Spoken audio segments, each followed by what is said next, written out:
muchas gracias por estarse conectando, amigos. Pues el día de hoy tenemos un ponente que le quiero dar la bienvenida. Él es licenciado en Derecho, tiene una maestría en Derecho Fiscal y tiene un doctorado en Derecho por la Universidad Marista.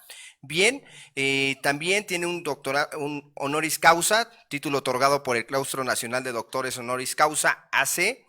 Por otra parte, es postulante para ser miembro de la Academia Mexicana de Derecho Fiscal, capítulo Oaxaca. Participó en la mesa de trabajo de la regulación digital en México, Cámara de Diputados, el 24 de junio del 2019. También, entre otros estudios como diplomados que tiene, diplomado en Impuestos en Comercio Exterior en el ITAM y habilidades directivas en la Universidad Nacional Autónoma de México. Bienvenido, doctor. ¿Qué tal? Muy buenas noches. Hola, gracias. Un honor estar aquí con ustedes. Gracias por invitarme y bueno, pues es un placer platicar de diversos temas vigentes y pues muy aplicables, muy directos, muy del día a día aquí con ustedes. Mil disculpas que nos hayamos desconectado, pero cuando estamos haciendo algo en vivo, pues también corremos el riesgo de que en un momento pueda pasar lo que pasó hace rato.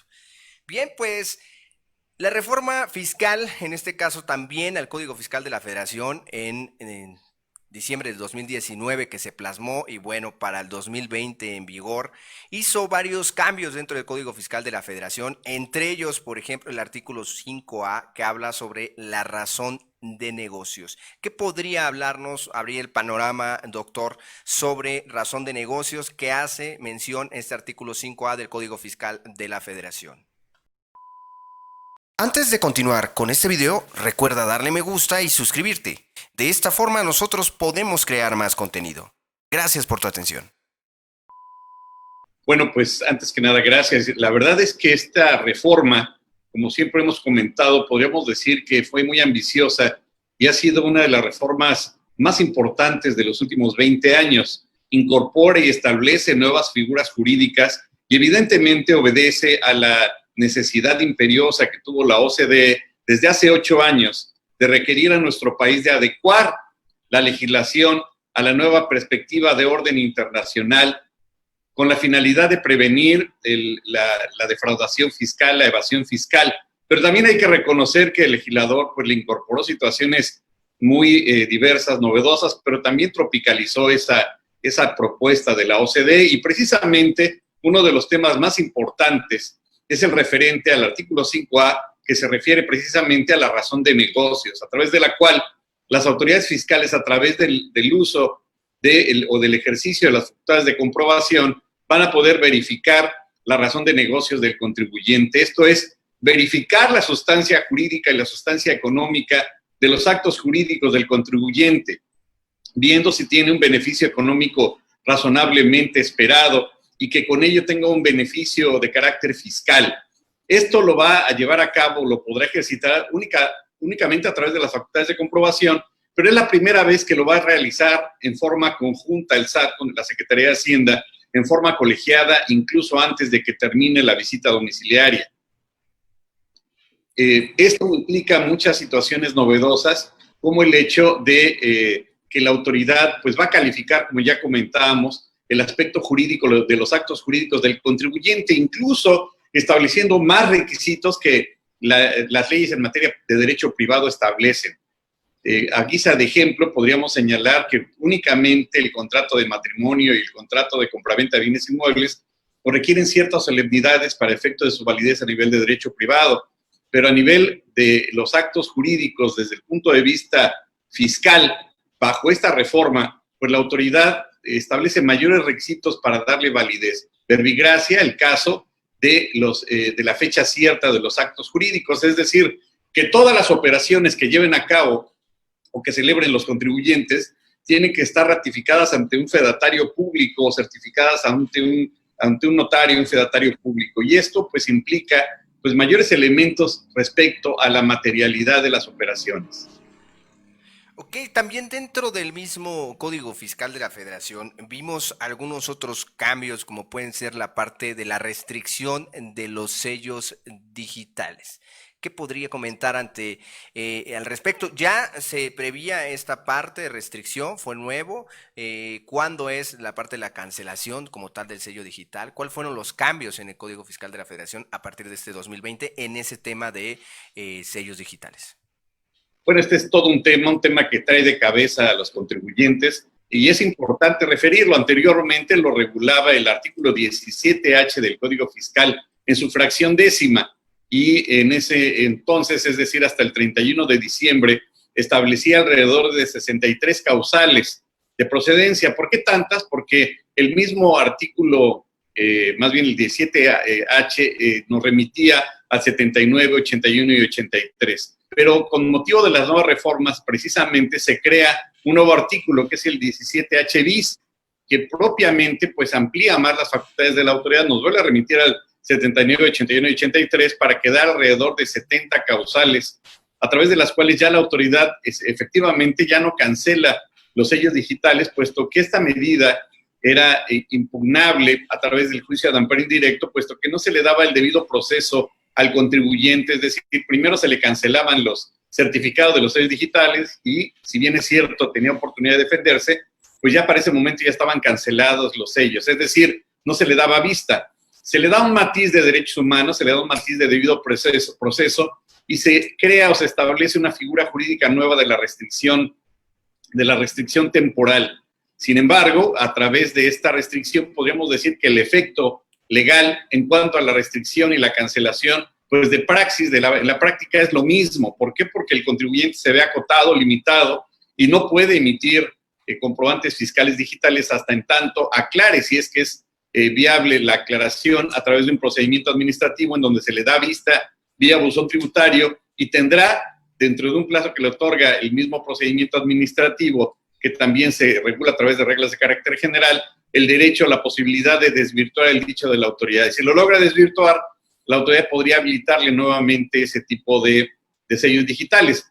Pero lo que es cierto es que también la autoridad llega al exceso, a grado tal de que si se llega a retrasar, por ejemplo, más de un mes para la presentación de las declaraciones anuales, eso sería suficiente para la restricción de los sellos digitales. Y otro punto también interesante que precisamente estuvo de moda hace unos días es el hecho de que tiene que presentar o enviar todos aquellos informes que la autoridad le requiera a la autoridad, y si no los presenta, eso sería también pues una causal para que le restrinja los sellos digitales. Y en el caso concreto de la obligación que tienen las sociedades mercantiles para entregar la actualización de los socios accionistas, en caso de que no se entreguen, pues en teoría, y conforme lo que establece también el artículo 81, en la fracción segunda, si no me equivoco, tercera de este artículo, que ya lo refiere el 17H bis, pues ya sería también una causal para poderle restringir los sellos digitales.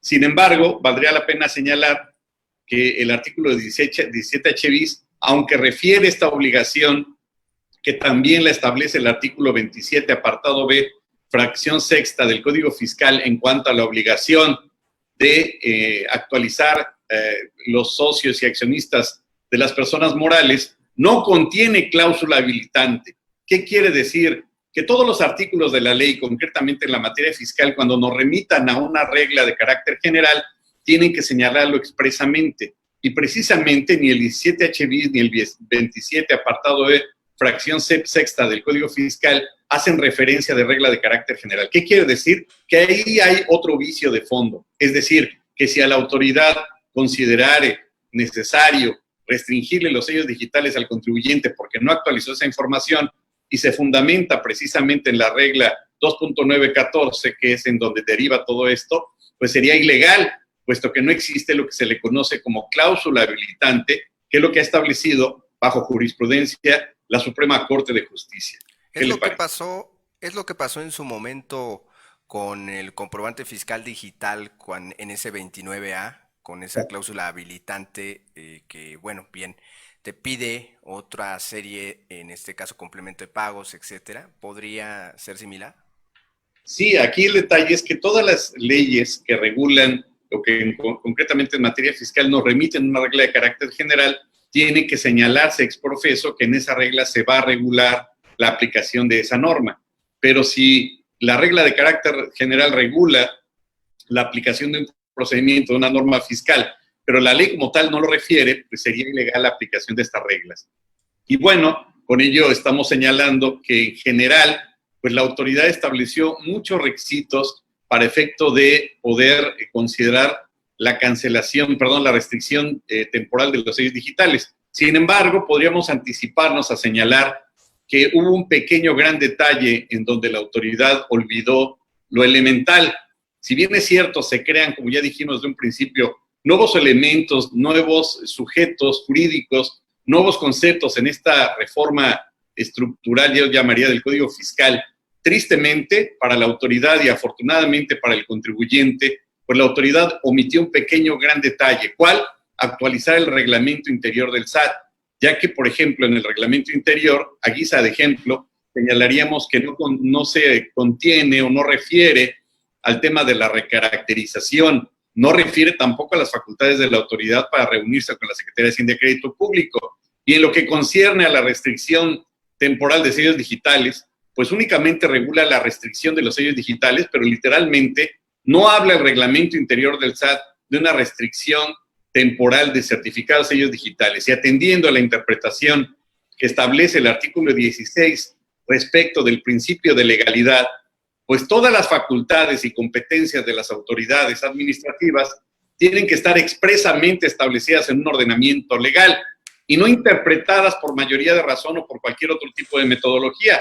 Por lo tanto, entonces sería muy cuestionable si la autoridad aplica cualquiera de esas causales para la restricción temporal de los sellos digitales, en el entendido de que entonces, al carecer de ese elemento sustancial de legalidad, pues el contribuyente podría impugnar la restricción vía amparo indirecto, alegando que la autoridad carece de esa facultad en razón de que el reglamento interior no le confiere en forma expresa la facultad literal de la restricción temporal de sellos digitales. Ok, fueron algunos de los cambios que ha habido dentro del Código Fiscal de la Federación. También encontramos algo como el tercer colaborador fiscal, o algunos la llaman pues, el chismoso, ¿no? Literal. Bueno, es importante señalar que particularmente esta administración se ha caracterizado por involucrar la figura del tercero. Yo en este tema le llamo el tercero cazarrecompensas.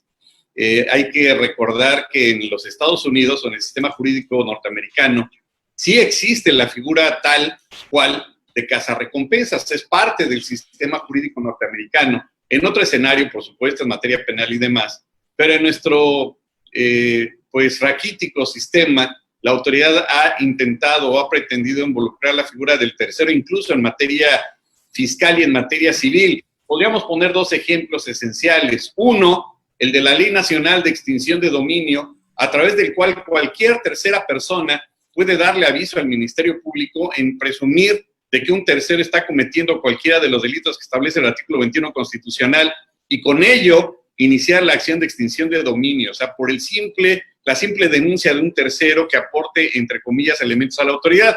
Pero destaca particularmente la figura del tercero colaborador fiscal en materia fiscal, obviamente, puesto que esta persona pues va a denunciar ante las autoridades fiscales que un tercero está vendiendo, está llevando a cabo la emisión de comprobantes fiscales digitales, precisamente en el ámbito del 69B, para efecto de a que le aporte pruebas que la autoridad pues no contiene.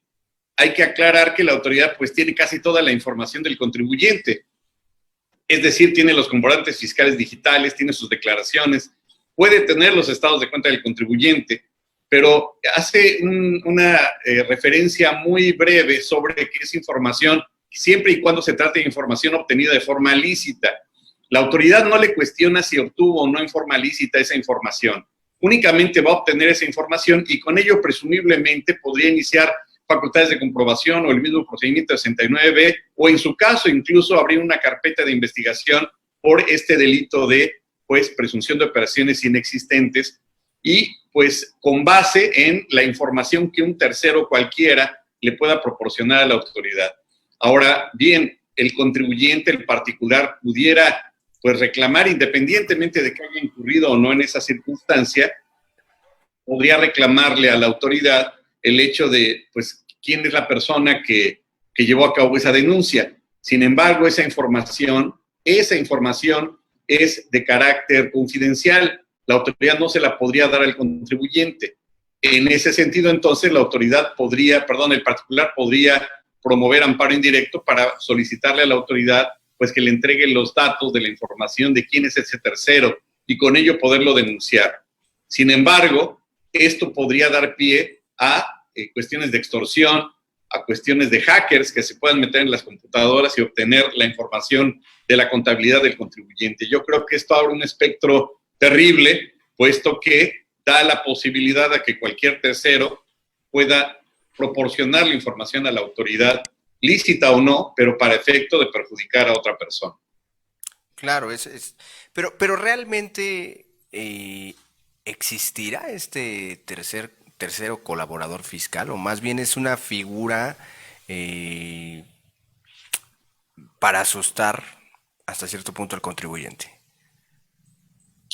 Yo creo que toda la reforma obedece a establecer miedo, establecer una especie de terror en el contribuyente, porque hay que reconocer que desafortunadamente considero que la autoridad fiscal no tiene ni las plataformas, ni tiene el personal, ni tiene la capacitación para poder ampliar o aplicar o llevar a cabo todo este bagaje de nuevos elementos. Son muchos los elementos que lleva a cabo y podríamos condensarlo en el sentido de que lo que busca esencialmente la autoridad más bien es que el contribuyente se regularice, es que el contribuyente reconozca en dónde están sus vicios, inconsistencias y demás, y lo regularice ante la autoridad. Entendemos que en el caso del 69, pues los CEFOS ya es un tema superado, puesto que la autoridad no los va a localizar, pero los perjudicados directamente van a ser los CEDOS, las empresas que deducen esas operaciones simuladas. Es ahí precisamente donde está el dedo en la llaga en este momento. Sí, donde seguramente ya no podrás encontrar a la parte de quien vendió esa factura, pero sí a quien realmente la compró, ¿no? Hacia allá van.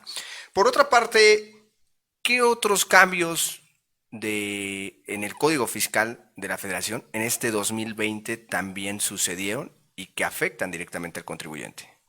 Bueno, pues nos hemos dado a la tarea, a la labor de llevar a cabo un análisis de todos estos cambios trascendentales.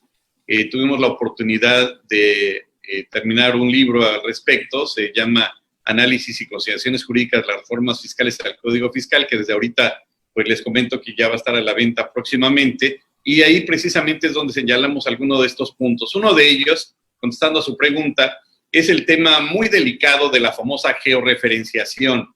La autoridad ya va a poder geolocalizar al contribuyente en tiempo real. ¿Para qué efectos? Pues para hacer su base de datos y demás, pero el código es muy escueto en el artículo 27 en el apartado A. Y en este sentido, pues el tema es si realmente la autoridad tiene facultades para poder localizar al contribuyente.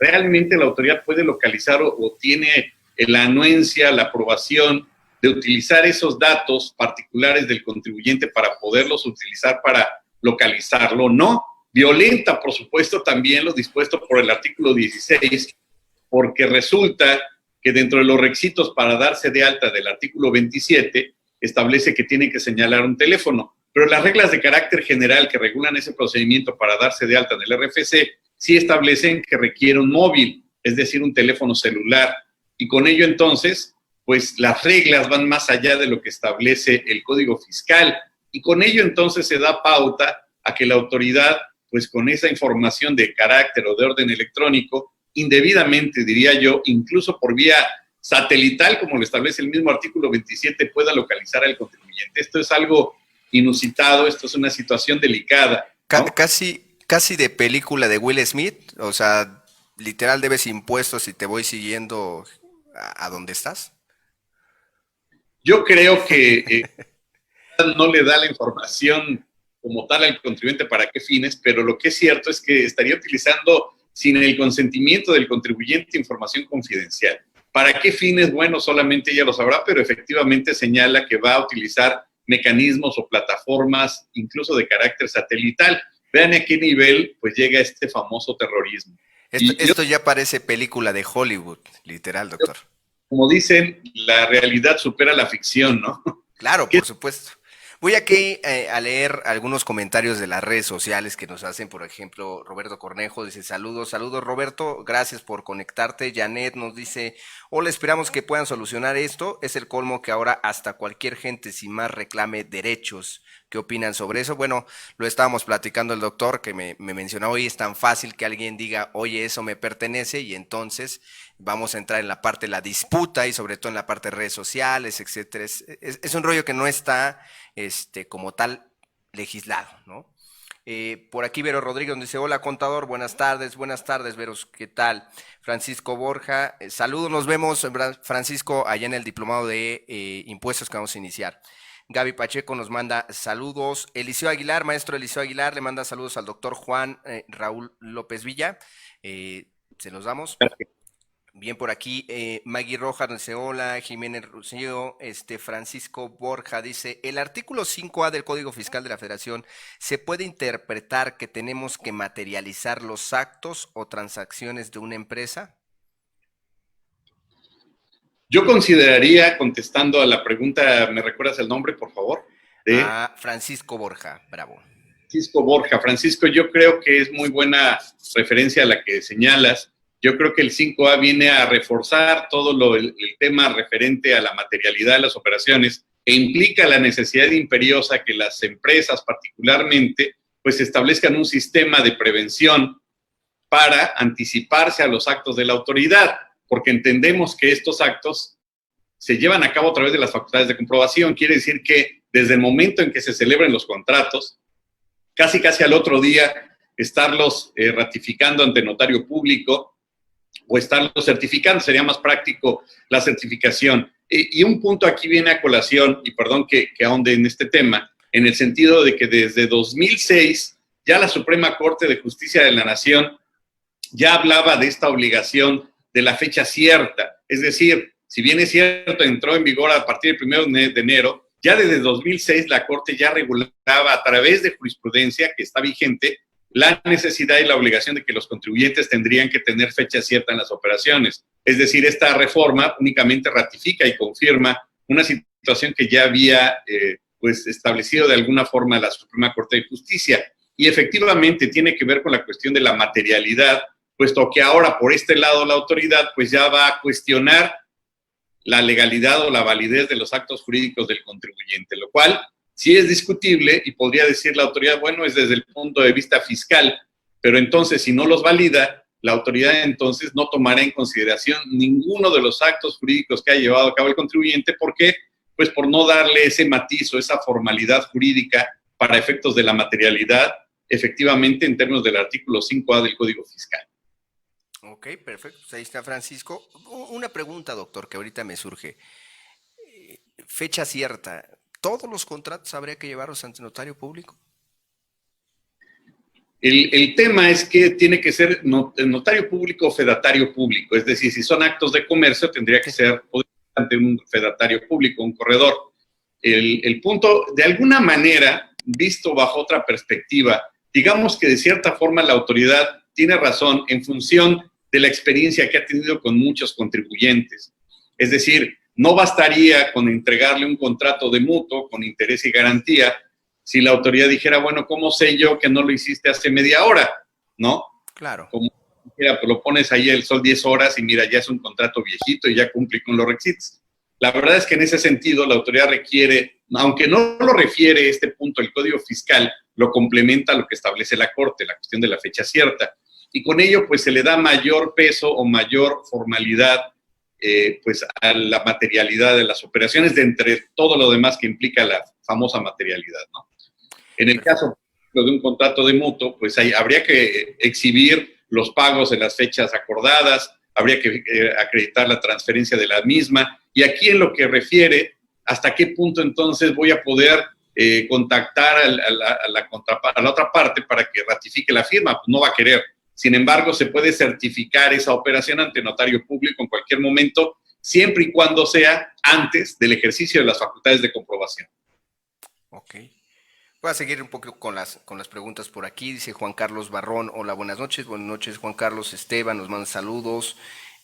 Por aquí dice Alex Lugo Antonio, ¿me compartes el nombre del expositor, por favor? Sí, claro, Juan Raúl López Villa, doctor Juan Raúl López Villa. Di al principio del currículum, vuelvo a decir, licenciado en Derecho, maestría en Derecho Fiscal, doctorado en Derecho por la Universidad Marista, y bien, también es doctor honoris causa, título otorgado por el Claustro Nacional de Doctores Honoris Causa, ¿no? Para que lo conozcan al doctor.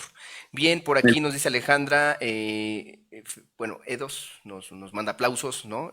Alejandra, gracias por tus estrellas de la otra vez. Les recordamos que nos pueden dar estrellas, esto nos permite Facebook y nos ayuda a seguir generando contenido. Al final, que este contenido también es para ustedes. Estos programas, este tipo de entrevistas, pues al final es para ustedes. Ustedes también hacen este programa y hacen las preguntas que, bueno, bien también se le exponen al expositor. Por aquí Francisco Borja dice, si nos vemos con todo, estamos listos para comenzar el diplomado. Saludos, Francisco. Pues bien, entre otras cosas del Código Fiscal de la Federación, estos cambios que sucedieron en el 2020, ¿cuál desde la perspectiva, doctor, podríamos decir que es el que más repercute a las actividades cotidianas de los contribuyentes? Bueno, pues es una pregunta muy amplia. Podríamos señalar que realmente las partes, las fortalezas para la autoridad de esta reforma, como ya lo comentábamos, es el tema de razón de negocios, es el tema de que si se porta mal el contribuyente, pues ya lo pone en jaque contra las cuerdas a través de la restricción temporal de los sellos digitales, que, como ya dijimos hace rato, si bien es cierto, ahora sí ya se respeta, entre comillas, el debido proceso y ya se le da vista, pues de entrada se le restringe los sellos digitales y con ello no puede operar. O sea que al final del día, pues queda de alguna manera el contribuyente en ese mismo escenario que tenía antes, nada más dándole un matiz de respeto del debido proceso y con la posibilidad de que se le puedan liberar estos mismos sellos digitales si lo logra desvirtuar ante la autoridad. Pero particularmente también cobra mucho peso el término, la figura jurídica nueva de los asesores fiscales y que con ello pues trae implícitamente la figura de los esquemas reportables. Esto pues trasciende muchísimo las operaciones, pero se parte de la base de la autoridad, pues de que el contribuyente siempre está dándole la vuelta al fisco, que pretende tener beneficios fiscales, que es un simulador. Y yo creo que en ese tema, en ese punto, considero que la autoridad sí cayó un poco en el exceso, porque si bien es cierto, el asesor fiscal como tal no lo define como un licenciado en Derecho, un contador, puede ser persona física o moral, que tenga predominantemente esa actividad de la asesoría, pero que pues pueda haber llevado a cabo algún tipo de estrategia fiscal, que aunque no lo refiere como tal. Entonces todos pueden caer, a pesar de que no tengas el título de contador, abogado, administrador, ingeniero, arquitecto, qué sé yo, puedes llegar a caer, simplemente por haber sido alguien que le dio la forma de. Sí, por supuesto. Y aquí viene otro punto interesante, en donde la autoridad, hay que reconocer, pues se asesoró de Maquiavelo y le dio la vuelta a la cuestión de la responsabilidad. ¿A qué me refiero? ¿Qué sucede entonces con el secreto profesional? Con la cláusula de confidencialidad. Si celebramos con un cliente ese acuerdo, pues dirían, oye, pues no le puedo revelar esa información a nadie, a ningún tercero, incluso a la misma autoridad. Pero, pues el legislador le dio la vuelta y estableció que en caso de que hubiera algún impedimento de orden legal, el que tendría entonces que presentar los esquemas reportables es el contribuyente. De ahí entonces que lo que busca la autoridad entonces es que se le revelen, así literalmente lo señala, pues todas estas estrategias, todos estos mecanismos que ha utilizado los últimos años, los últimos 3 años por lo menos, para poder saber qué estrategia está utilizando, en pocas palabras, para pagar menos impuestos. Sin embargo, viene un punto elemental que dice que el asesor fiscal fue el que llevó a cabo el diseño, elaboración, implementación de todos esos tipos de esquemas. ¿Y qué sucede entonces en el caso en donde no es una persona física o persona moral que habitualmente se dedica a la asesoría? No encuadraría en el supuesto que establece el 197 del Código Fiscal. Y segundo, pues cuando no es el autor de la totalidad, con ello estaría fuera del esquema o de la regulación o de la hipótesis que prevé el 197, por supuesto que sí. No estoy con ello dando ideas, simplemente refiero que el contribuyente, a decir de la autoridad, fue el que le diseñó todo el programa. ¿Y qué hay entonces de que fueron 3, 4 personas que diseñaron parcialmente eso? ¿Encuadra en las hipótesis de ley? Claro que no. ¿No sería una delincuencia organizada? Bueno, la autoridad parte de la base de que ve como delincuente al contribuyente, esa es una premisa, ¿no? En este contexto, más bien la autoridad considera que todos los actos que está llevando a cabo el contribuyente son para evadir, para simular, para defraudar, y que todos estos esquemas no es otra cosa más que su estrategia fiscal para poder engañar al fisco. Pero aquí viene un pequeño gran problema. ¿Qué sucede si un contribuyente está declarando, y bueno, digamos el ejemplo fuera de la cuestión de la pandemia, que está declarando alrededor de 300,000 pesos mensuales de impuestos, y de repente pues ya cambia su estrategia, cambian sus ventas y está vendiendo 100,000 y está pagando, perdón, 100,000? Eso, a vista de la autoridad, va a considerar que está aplicando una estrategia y que algo está irregular. ¿Por qué? Porque está partiendo de la base que está entonces implementando algún sistema. La autoridad también tendría que requerirle al particular, pues, todos estos elementos, todas estas herramientas, cualquier situación que pueda implicar a consideración de la autoridad una estrategia para pagar menos impuestos. Pero deja a un lado la cuestión de flujo de efectivo, deja a un lado la cuestión de la planeación, porque efectivamente yo considero que no todos los contribuyentes están viendo a ver dónde defraudan o dónde evaden, pero la autoridad regresa a ese con este concepto video, de hace recuerda 25 darle me años, gusta y en donde el suscribirte. contribuyente De pues esta es forma el nosotros principal podemos evasor, es crear el más contenido. principal Gracias por tu atención. delincuente a seguir, ¿no? Claro. Fíjense, amigos de las redes sociales, que no puedo compartirles la imagen porque lamentablemente ya nos llegó al final, pero el doctor Juan Raúl López Villa nos mandó la imagen de consideraciones y análisis jurídico de las reformas al Código Fiscal de la Federación. Este es el libro que va a salir prácticamente ¿cuándo, doctor?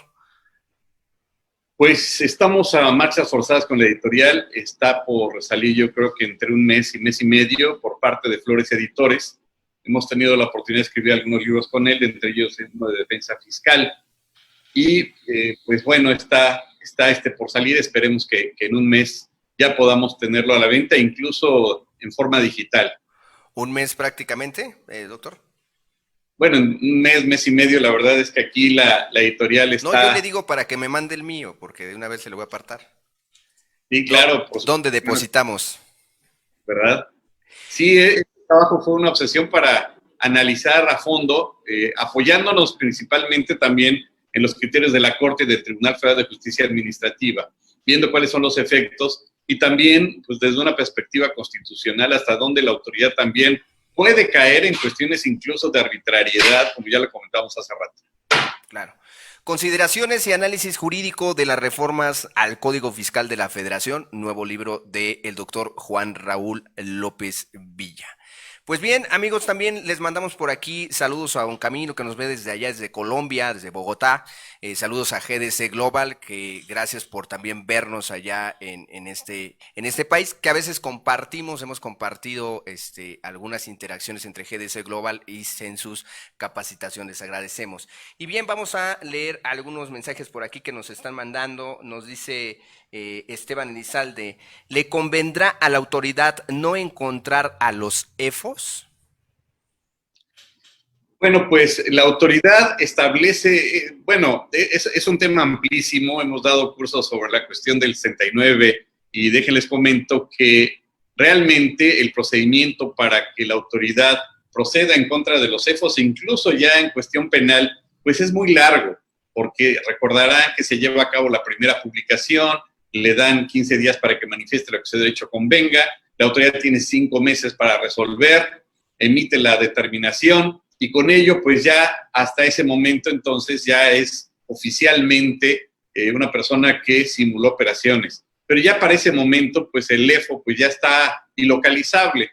Recordaríamos que uno de los modus operandi de los EFOs, que es toda una mafia, pues es constituir sociedades mercantiles, cambiarse de domicilio fiscal rutinariamente, por llamarlo de alguna forma, pero los perjudicados directamente y los que son un poco suicidas, pues serían los EDOs, porque a sabiendas de esta situación que ya toma matices de orden penal federal, pues corren ese riesgo, ¿no? Claro, y sin salirme mucho del tema, pero lo platicamos con alguien más, con el maestro Arnulfo Sánchez, y quisiera hacerte la misma pregunta, o quisiera hacerle la misma pregunta, doctor. ¿Qué anima a un EDO comprar esta factura? Es decir, ¿qué anima a la persona a comprarle? Yo creo que esto viene ya de hace muchos años, no hablamos ni bien ni mal de nadie, pero hace algunos años se hacían muchas conferencias y asambleas y demás en cuestiones de asesorías o de asesores fiscales, que ahora buscamos a los asesores fiscales y ya no existen en Internet, ¿verdad? Ni en internet, ni en las revistas, ni en ningún lado. Apareció, ¿no? Y por otro lado, pues también hay que reconocer que desafortunadamente muchos pseudo fiscalistas, pues lo que le ofrecían como una solución mágica a los contribuyentes era esa, la venta de facturas, tú no te preocupes, no va a pasar nada, Pero ¿no? ¿será porque, por esa palabra que acaba de decir, no pasa nada? O sea, eso lo llevó a hacer este tipo de delitos que al final no eran sancionados y hoy en día, digo, una de las cosas que a lo mejor podremos rescatar dentro de la cuarta transformación, no soy muy seguidor de ella, sin embargo, podría ser esta parte de intimidación a aquellos que han hecho este pecado. Yo creo que sí, por supuesto que sí, es es un mecanismo de miedo muy bien estructurado, muy bien elaborado. Recordaríamos que no ha sido la única ocasión en otros sexenios. Era muy común que ponían ejemplos, ¿no?, de personajes, incluso públicos, incluso de artistas, que fue muy sonado en los 90, ¿no?, en donde Sí, sí, me personas muy acuerdo. famosas, este filósofo de la canción, don Juan Gabriel, ¿verdad?, que También decía, iba a ser otro entre don Juan Gabriel, Brizuela y etcétera. Y creo que se regresa un poco a ese mecanismo, pero también hay que reconocer que no es privativo de nuestro país. Esto es un fenómeno a nivel internacional, a nivel global, y hay hasta por ahí una película, ¿no?, que se llama La Lavandería, en donde viene pues un esquema a nivel internacional de un caso real. Entonces reconozcamos que esto no es privativo de México, los mexicanos no inventamos esto, pero sí la autoridad está implementando mecanismos muy ambiciosos que por supuesto no se daría abasto y las cárceles no alcanzarían para meter a tanta gente, ¿no? ok, por aquí nos siguen mandando, bueno, saludos, comentarios. Aquí Cintia dice muy bien, súper tema. Saludos Cintia, Francisco dice que si nos vemos por allá, Esteban dice, ¿considera el doctor que en contratos de arrendamiento por parte del arrendador se deben llevar ante un fedratario? Sí, por supuesto. Aquí abarca a personas físicas y personas morales. Y este tema, y perdón que me salga un poco de lo que estamos refiriendo, Sí, sí, pues sí, adelante. y tiene que ver con la Ley Nacional de Extinción de Dominio. Porque si un tercero, como comentábamos hace ratito de la intervención del chismoso, va con el MP y dice, mira, en esa casa se vende droga, y aunque no sea cierto, si llega el Ministerio Público va a decir, oye, que usted rentaba esta casa, si me enseña el contrato, no, fíjate que pues me lo prestaba, bueno, me puede acreditar la propiedad, bueno, fíjate que era de mi abuelito, entonces mi abuelito me lo prestó, y pues si no tienen forma de acreditar, ¿qué creen? Van a perder la propiedad nada más por esa simple presunción por parte de las autoridades. Quiere decir entonces que desafortunadamente yo creo que más del 70% de los mexicanos están irregulares en sus operaciones de inmuebles, incluyendo la cuestión de arrendamiento inmobiliario. Ok.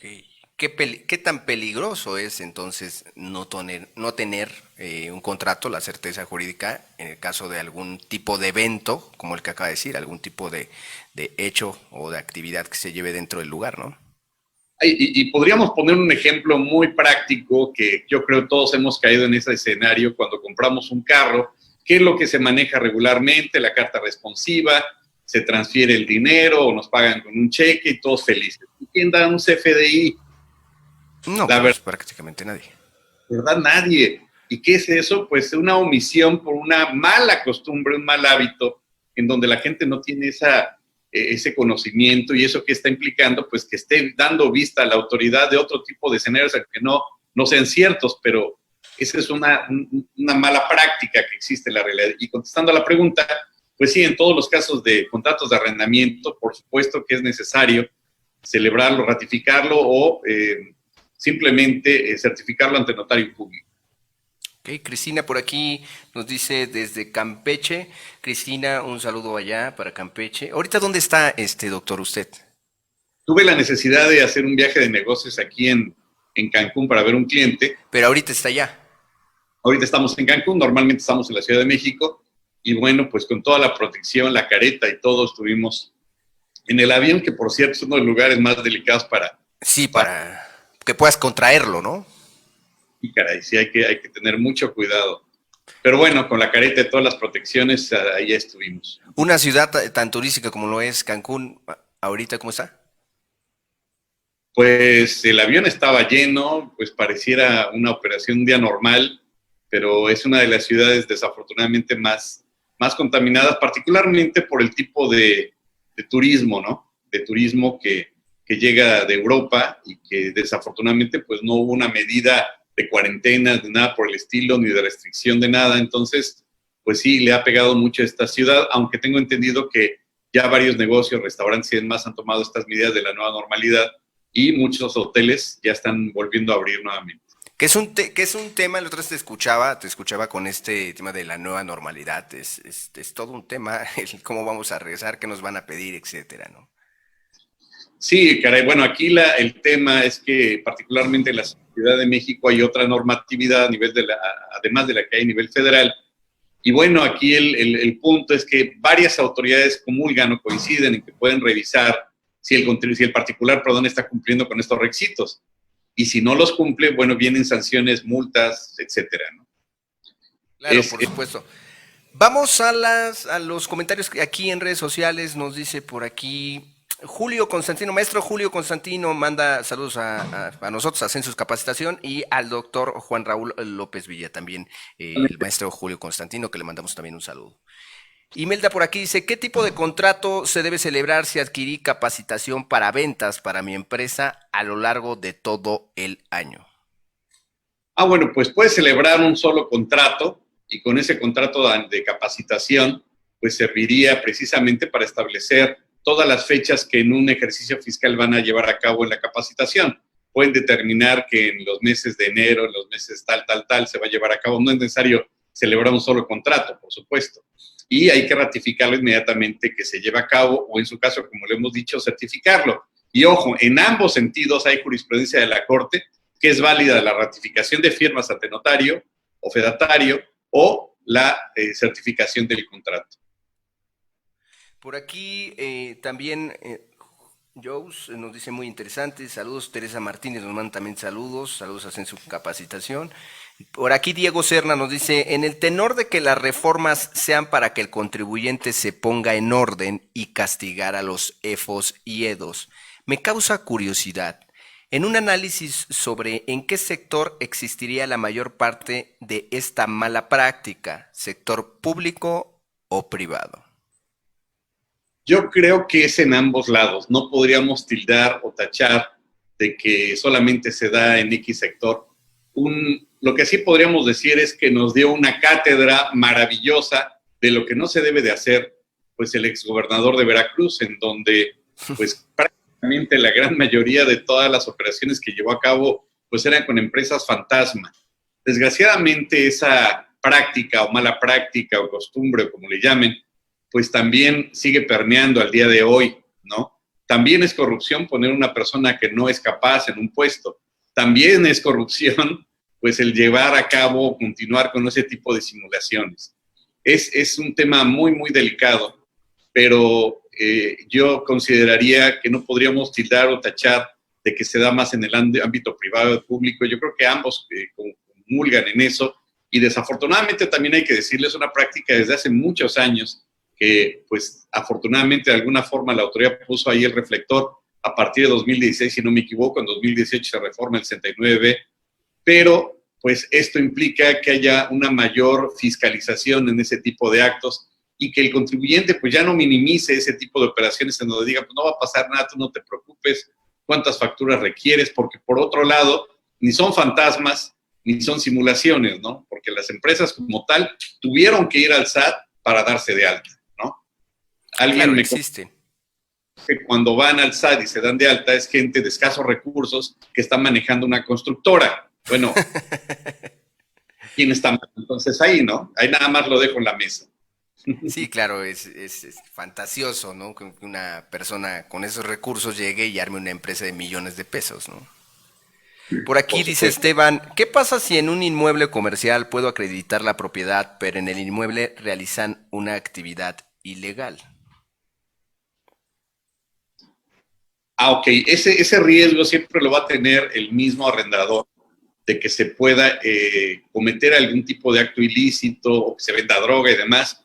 La clave, y ahí viene el tip para esta persona que nos hizo el comentario, es que en el contrato de arrendamiento se establezca el punto en donde se deslinda de la responsabilidad del arrendador en los casos que implique indirectamente los puntos de extinción de dominio, es decir, en el cual obliga al arrendatario que no va a cometer tales puntos, pero acorde con lo que establece la Ley Nacional de Extinción de Dominio. Es decir, el arrendador ya no puede estar utilizando estos formatitos de printaform, ya no puede hacer el contrato en la servilleta, ya no lo puede hacer del compadre que le dijo de un amigo, de un primo que usó un contrato hace 20 años.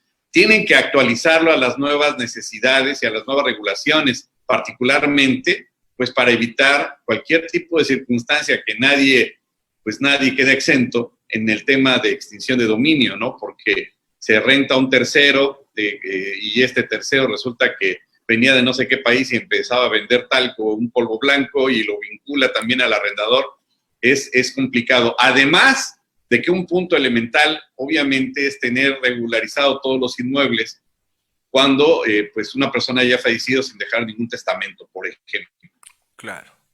Bien, siguiéndole con los comentarios, quiero decirles que el doctor tiene algunos libros que me gustaría mencionar aquí. Defensa Fiscal Estratégica contra Presunción de Operaciones Inexistentes, Flores Editores, del 2018. Defensa Fiscal contra Visitas Domiciliarias del SAT y otras formas de comprobación fiscal, Flores Editores, agosto del 2018. Inconsistencias legales de la Ley de Seguridad Interior con jurisprudencia de la Suprema Corte de Justicia, esto por Flores Editores. Y controversias constitucionales y acciones inconstitucionales, igual por Flores Editores. Preguntas y respuestas básicas de la ley del ISSSTE. Preguntas y respuestas básicas sobre la nueva ley de amparo, Flores Editores, ley de comercio exterior comentada, fundamento y práctica de comercio exterior y derecho aduanero, resolución miscelánea en materia de comercio exterior comentada, más el que les había comentado yo hace un momento, y aquí déjenme, se los busco, me repite el nombre, doctor, que aquí estaba, aquí lo tengo, no se preocupe, análisis jurídico de las reformas al Código Fiscal de la Federación, que este libro sería el número que 14 de usted. Sería el 13, porque estaría por salir al tiempo, y perdón que hable de mí mismo, otro libro sobre la ley de extinción de dominio. Esta ley nos causó tanta controversia que no me pude quedar callado y tuvimos que hacer el análisis a la luz de los derechos humanos porque violenta el debido proceso, ya que estamos hablando, e indirectamente tiene que ver con lo fiscal, como ustedes saben. Claro, por supuesto.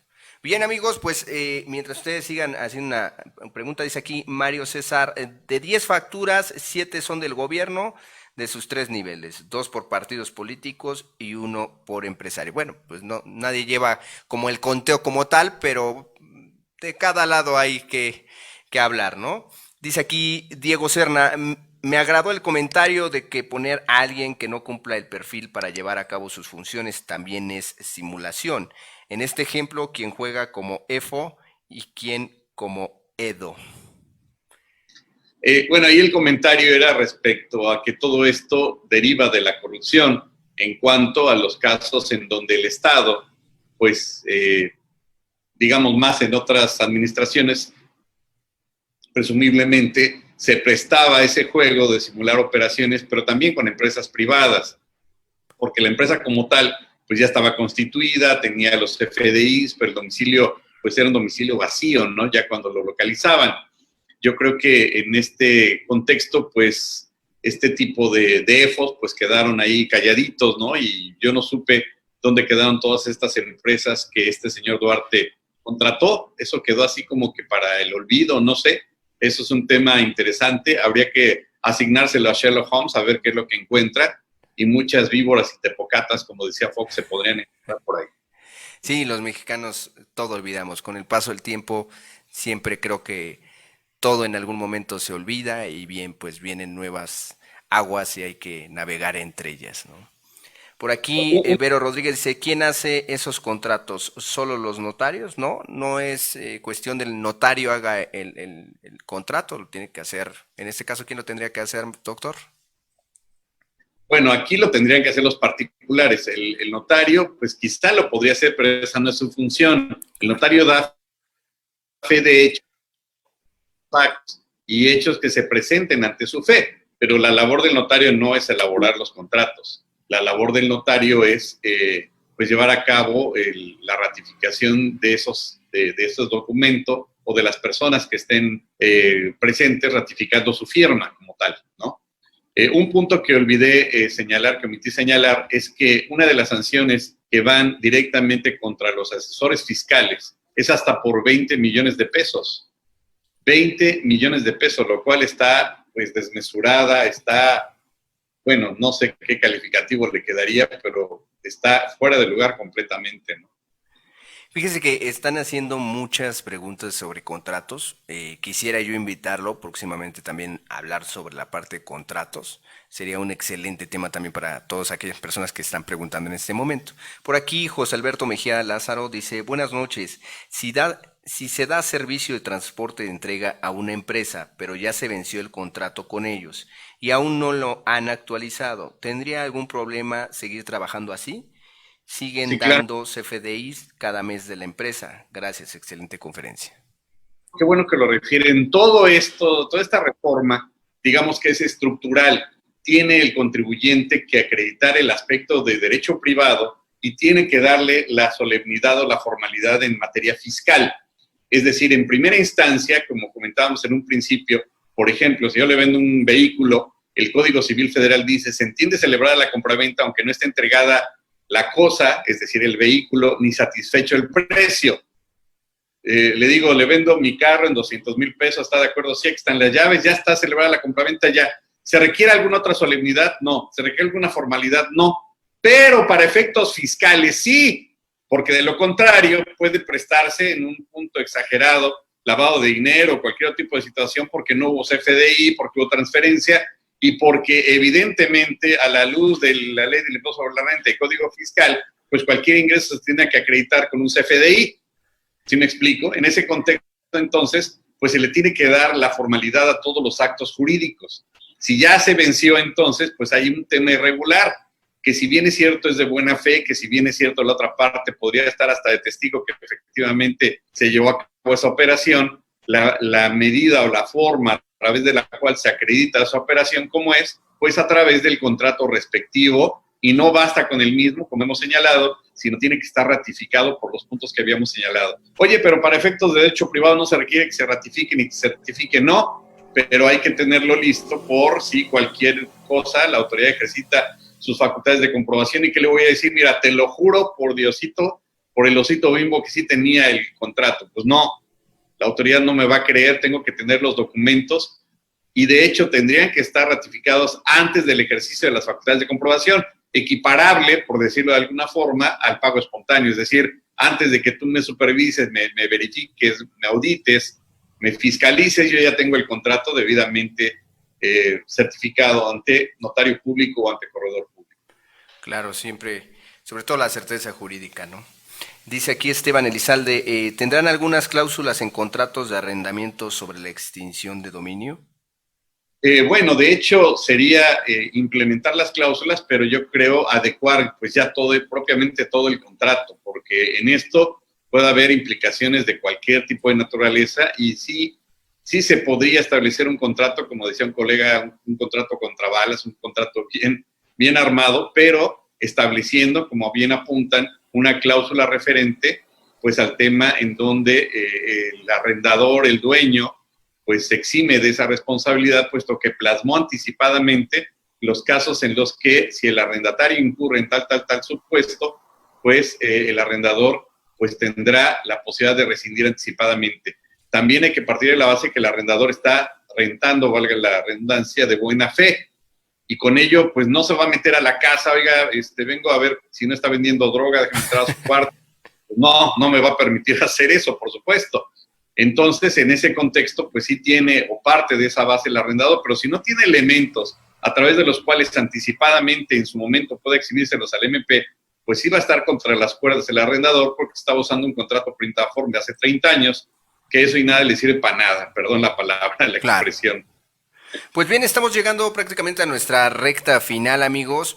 Ojalá y si tienen alguna pregunta más nos la puedan hacer en este momento para darle mención al doctor Raúl. Bien, aquí nos dice CP Narciso López Castillo, saludos, siempre nos está siguiendo. Dice, aunque exista en cláusula que siga el contrato vigente, ampliación del mismo. Sí, en materia civil es común que se establezca que en caso de que las partes no se rescinda el contrato con 30 días de anticipación, aunque es un tema de derecho privado, no derecho fiscal, se entiende que se ha ratificado, se entiende tácitamente ratificado el contrato y que se sigue indefinida. Aquí lo recomendable es siempre tener un contrato por cada año para poder justificar ese tipo de circunstancia, aun cuando se pueda entender que se entiende ratificado en forma tácita y está vigente, pues no hay como tener ese contrato por cada año para establecer pues las condiciones y evitar malos entendidos. Y si se va a rescindir el contrato, pues que se cumpla con lo previsto de notificar con 30 días de anticipación, etcétera, ¿no? Con todo este tipo de formalidades que para esos efectos sí establece el Código Civil Federal en general o el Código Civil. Claro.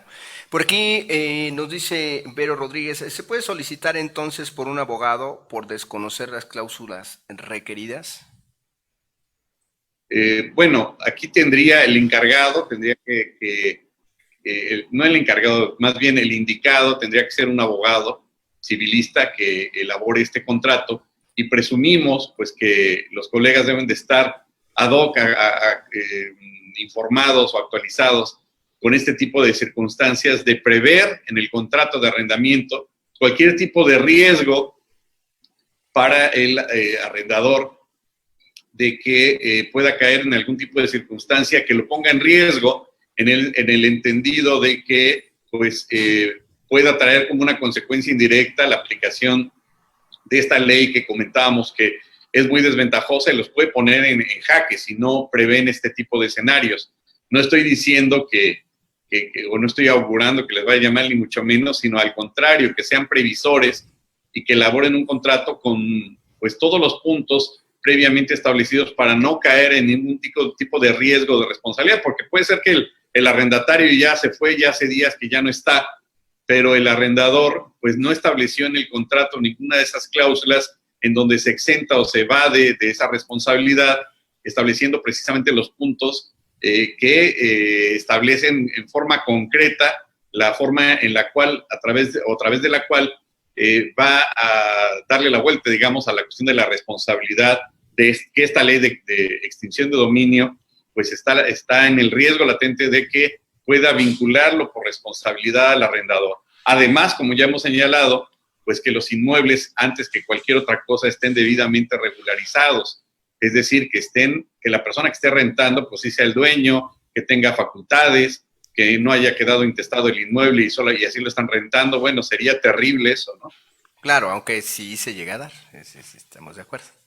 Afortunadamente es muy, muy común. Un ejemplo simplemente que podríamos señalar y que ahí me consta porque en alguna ocasión me tocó ver algo al respecto, es que, por ejemplo, por dar un ejemplo nada más, en los edificios, cuando están bajo el régimen condominal, se supone que debe haber un administrador y este administrador debe estar autorizado por la Procuraduría Social, por la PROSOC, y la PROSOC les da un reconocimiento, les da una capacitación, y yo diría que más de un 70% de esos inmuebles no están bajo ese esquema. ¿A quién le pagan? Pues el administrador, que es el del 101, y ¿a dónde se le paga? Pues a su cuenta. ¿Y qué me da? Pues me da un recibito, ¿no? Entonces, todo es así como que a la mexicana, todo desafortunadamente sin una asesoría previa. Yo creo que todas estas reformas, a final del día, tanto en materia fiscal como en materia civil que estamos señalando ahorita de la extinción de dominio, nos llevan a ese escenario de que la gente se tiene que regularizar, que no haga cosas buenas que parezcan malas, y si es menester, si es necesario contratar a un abogado para que les ayude a hacer un contrato, pues contra balas bien elaborado, para evitar caer en cualquier riesgo, pues que lo hagan. O máxime cuando se están rentando bienes que no están regulares, porque se murió la persona intestada, pero así se está rentando, o cualquier otro tipo de escenario, pues es el momento más indicado ahorita, pues para evitar cualquier tipo de situación. De lo contrario, imagínense, pues toda la gente estaría en riesgo, aunque no sea delincuente, aunque no sea narcotraficante, aunque no tenga ninguno de esos elementos, por no poder acreditar legalmente la posesión, la tenencia de ese inmueble para la aplicación directa de la ley de extinción de dominio. Es como si se la expropiaran, dicho de otra forma, ¿no? Claro. Y hay que tener en cuenta, nada más para acabar este comentario, de que una vez que se inicie el juicio de extinción de dominio, el Ministerio Público puede solicitarle al juez que ese inmueble se asegure y se saque a remate. Y dirían ustedes, bueno, ¿cómo se va a sacar a remate si no acaba el juicio? Pues en eso estriba la inconstitucionalidad de esta ley. Es decir, cómo antes de que exista una sentencia ya lo está rematando si ni siquiera has demostrado o acreditado que sea culpable. Claro. Bueno, pues ahí está en la mesa un punto muy interesante en donde la gente está muy a tiempo de empezar a regularizar ese tipo de situaciones. Bien, doctor, pues seguramente lo estaremos invitando para otros temas. Estamos ya prácticamente llegando al final de esta transmisión de Noches de Census. Les agradecemos mucho que se conecten. El día de hoy no nos mandaron por ahí, la vez pasada nos mandaron estrellas, muchísimas gracias. Les explico un poco, las estrellas nos ayudan a seguir generando pues al final contenido para ustedes, ¿no? Próximamente ya tenemos la parte de suscripción de fans, también pueden ser suscripción de fans, está dentro de la red social de Facebook, lo cual les permite tener un contenido exclusivo para las personas que sean en esta parte, ¿no? Muchísimas gracias, doctor, por estar con nosotros.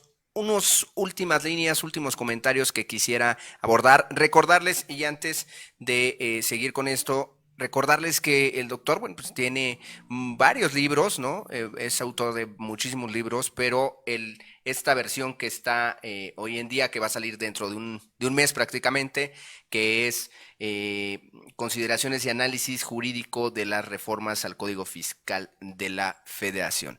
Próximamente, pues ya a la venta, a partir prácticamente de lo que comenta el doctor, el próximo mes, ¿verdad? Así es, pues fue la primicia. La verdad es que es la primera vez que me atrevo a hablar de este libro.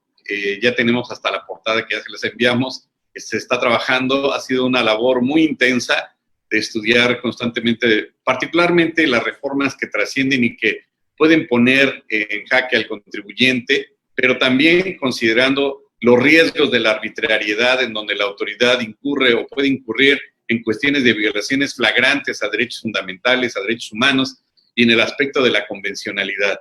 Si bien es cierto, la autoridad se vio muy ambiciosa en querer abarcar demasiados puntos, también lo es que incurre en situaciones en donde, pues considero en lo particular, incurre en una flagrante violación a la Constitución.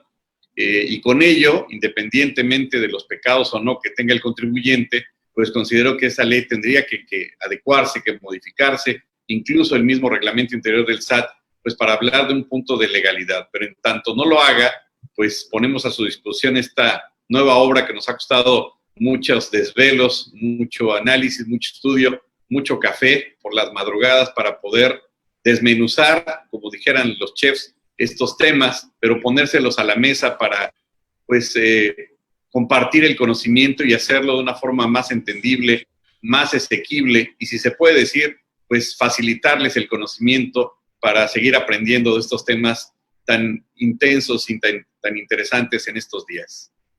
Y gracias, agradeciendo también la amable atención de su parte, y con todo gusto cuando nos inviten, aquí estaremos con todo gusto con ustedes.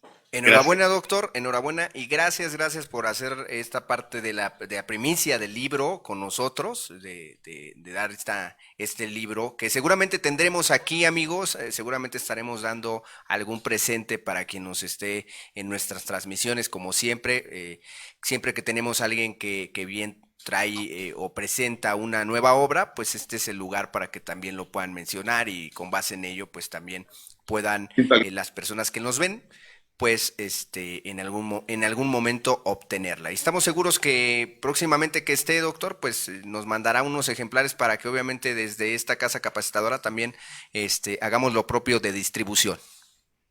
Sí, claro que sí, vamos a obsequiarles unos libros y con todo gusto va a ser un placer que los puedan compartir ustedes. Doctor, no será la última vez que lo tenga. Yo creo que lo vamos a invitar a muchos otros temas y ojalá en un espacio que tenga también para darnos capacitación a esta casa capacitadora. Creo que a muchos nos alegraría verlo también aquí en este foro de capacitación y pues ojalá y nos dé el espacio. No, va a ser con todo gusto un honor estar con ustedes y también comentarles que tenemos nuestro canal de YouTube con mi nombre, Juan Raúl López Villa, y también en Spotify subimos temas de 10, 15 minutos condensados en materia fiscal en Spotify, y bueno, ahí también nos encuentran. Y claro que sí, las veces que ustedes nos inviten va a ser un honor estar aquí compartiendo este espacio con ustedes. Muchas gracias. No, gracias a usted, doctor. Pues muchas gracias a quienes nos estuvieron acompañando el día de hoy. Vamos a tratar de limar este tipo de situaciones, que es la primera vez que nos sucedió esta parte de que ya tenemos ahí problemas con derechos de autor. Pero bueno, vamos a este brinco. Y bien, pues recordarles martes y jueves 7:30 de la noche, conectarse en Census de noche. Y bien, pues trataremos de limar esta parte de los errores que tal vez tuvimos en esta transmisión. Pues de mi parte, muchísimas gracias amigos que nos estén viendo, amigos tanto de países como Colombia, que seguramente ahí está GDC, don Camilo, del Perú, de algunos otros lugares de Latinoamérica que luego nos llegan a sintonizar por este medio de Facebook, y bueno, pues a toda la República y los diferentes estados que a veces se conectan con nosotros, muchísimas gracias, y a aquellos que escuchan esta repetición también les agradecemos que nos sigan, que bueno, nos tomen como una oferta de capacitación para ustedes. Mi nombre es Antonio Aranda, muchos, pues esta noche de varios problemillas, pero bueno, al final se resolvieron. Muchísimas gracias, que tengan excelente noche, hasta luego.